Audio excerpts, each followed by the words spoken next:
Let's go, big news, everybody, everybody, let's go, big news, and let's go. What's up, everybody? Welcome back to the channel, and we got some big news to talk about for One Piece. In fact, since my last chapter review, which I think was like 2 chapters ago, a lot of stuff has happened. We got a lot of One Piece news coming out, okay? But the newest of which happens to be One Piece SBS number 110, which contains something that I desperately need to talk to you all about. And for that, I am so sorry, but we have got to go to Twitter and check out our boy Arthur Morgan. He's a good man. With the Library of Ohara. And first of all, if you don't know who this guy is, he's amazing. His bio says he's an Ohara scholar. And like, I'm pretty sure he lives in Oda's neighborhood with the amount of information he gets and how quickly he gets it. It's actually pretty crazy. But I really want to talk about this tweet. So he's talking about SBS 110, which just came out, where it says that it's Oda hints at the fact that it may have been Kizaru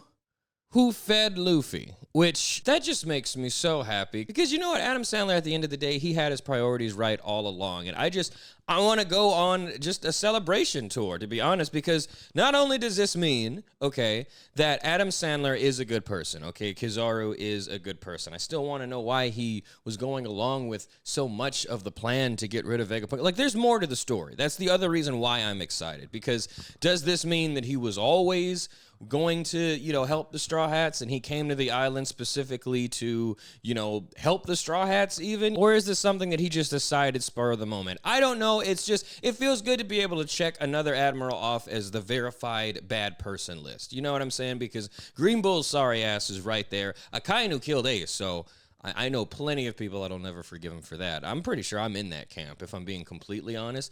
Kuzan is obviously a good person, but for some reason he's dedicated to making us think that he's not a good person. It's not working. He should just come out of the closet and just reveal himself as a good person. But this is just, it's just so cool. I like it a whole lot. I don't usually talk about this stuff on my channel. In fact, this is the first time that I've talked about an SBS on the channel.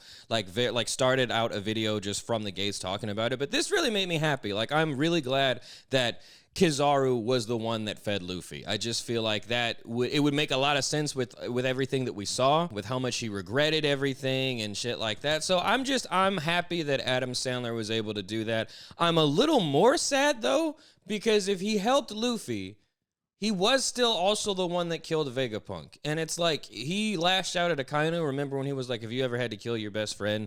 So now I feel like kind of like a lot sadder, to be completely honest. Like, what is Kizaru's plan? Did he have a plan? Was this all just spur of the moment decisions that he was making, including killing Vegapunk? Like, this is all things that he's deciding right as the situation happens? Or was this always the plan, either with Vegapunk himself or just with somebody else, or just Kizaru's plan? Like, but the full quote that Oda gave is hilarious. He says, in chapter 1103, Luffy starts eating a bunch of food. But who answered his plea after he screamed out, "Food"?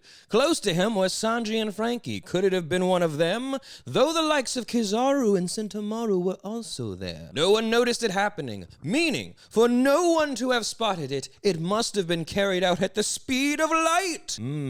I sure don't know who that could be. Speed of light.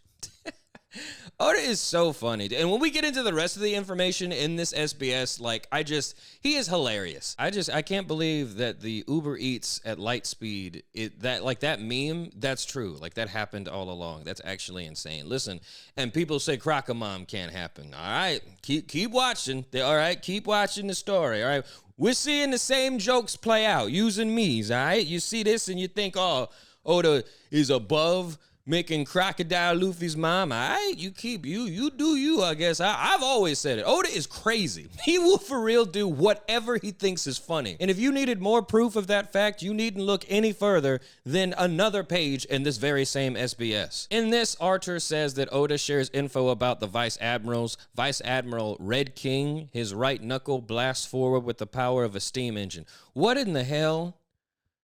Who is this guy? You can look me in my eyes and tell me that this is not the funniest character to ever exist, and Oda just did this for funsies. Why does he have 1, 2, 3, 4, 5, 6 chins? And the only thing that he's done in the story so far is get every last one of these chins punched off of his face by Frankie. I'm telling you guys, Oda does things for giggles. That's it. That's literally, what the hell? What are you doing here? Get the hell, how do I, no, hell no. Block that guy. Hell yeah. The hell out of my channel. It's 7 deadly sins, 7 deadly chins.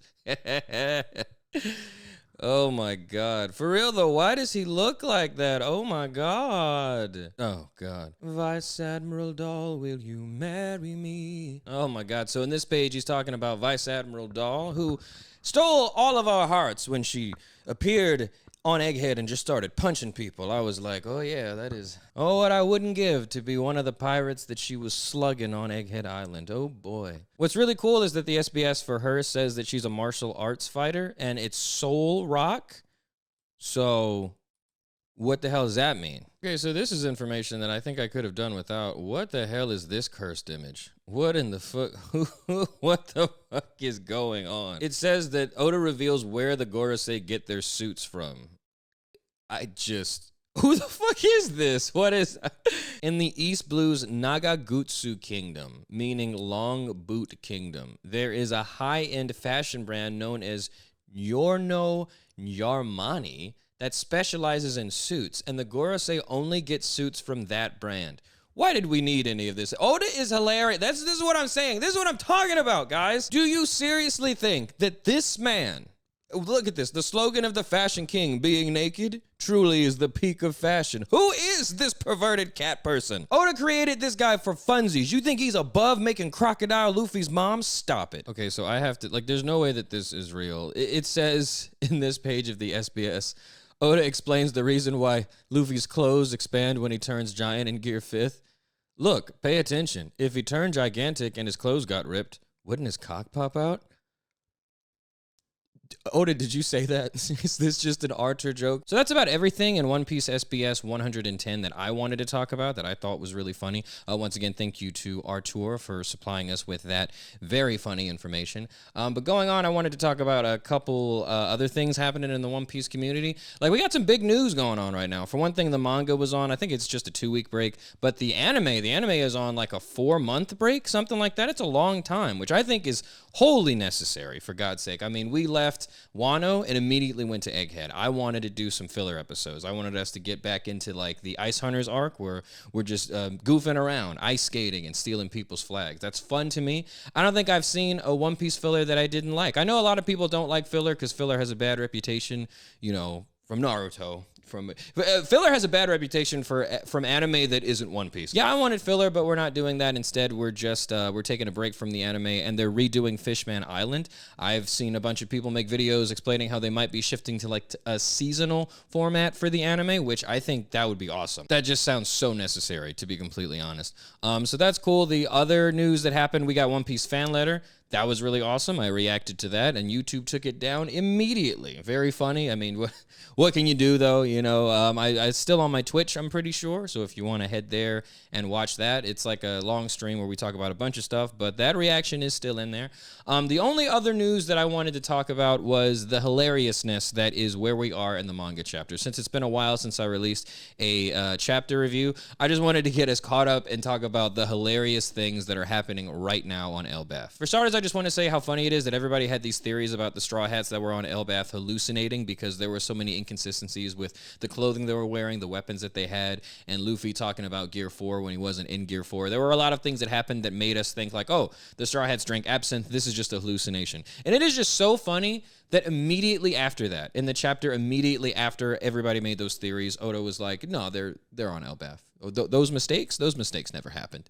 It's funny as hell. I know Oda be watching YouTubers sometimes. I know he does. He has to. But yeah, it turns out that no one is hallucinating. We are, in fact, on Elbaf. Some things aren't quite what they seem, but yeah, we're actually on Elbaf. We interrupt this broadcast to tell you about our favorite sponsor of the channel, which is Tokyo Treat and Sakura Co. Both Tokyo Treat and Sakura Co. are both Japanese snack subscription boxes, and with Tokyo Treat, you can look forward to each box containing a variety of full-size, fun, and exclusive Japanese snacks that are only available in Japan. Sakura Co., meanwhile, is a Japanese artisan snack box, which means they support local Japanese snack makers. So each box contains 20 traditional, authentic, and artisan Japanese snacks, including teas and tableware. And the theme for Tokyo Treat this month is Osaka Snackathon. Bringing attention to Osaka and all of the delicacies the city has to offer, you can look forward to snacks like Kit Kat Mont Blanc, Koikia Wasabi Sea Chips, or my personal personal favorite, the white chocolate crunch. And don't forget to wash it all down with the Japanese plum soda. And the theme for Sakurako this month is going to be Heart of Ishikawa, which means you are invited to savor this mindfully curated collection of Ishikawa's locally crafted artisan snacks like the Kinako Mochi, Yuzu Senbei, Earl Grey and Goro Jima cakes, and many more. And of course, this all pairs perfectly well with the tea for this month, which is the Ishikawa Boucha roasted tea. And the tableware item for this month is the Wakasa chopsticks. And of course, you can learn all about the snacks that you'll be receiving in the booklets that come with each box as well as all the allergen information for the snacks. So if you think this all sounds delicious and you'd like to get a box for yourself or for someone you love, check out the link in my description and use code MUGIWARA to receive $5 off your first Tokyo Treat or Sakurako box. A very special thank you to Tokyo Treat and Sakurako for sponsoring this video, and an equally special thank you to you for watching this video. And with that, we are back to the show. But yeah, the thing is, they are in this playpen prison sort of thing,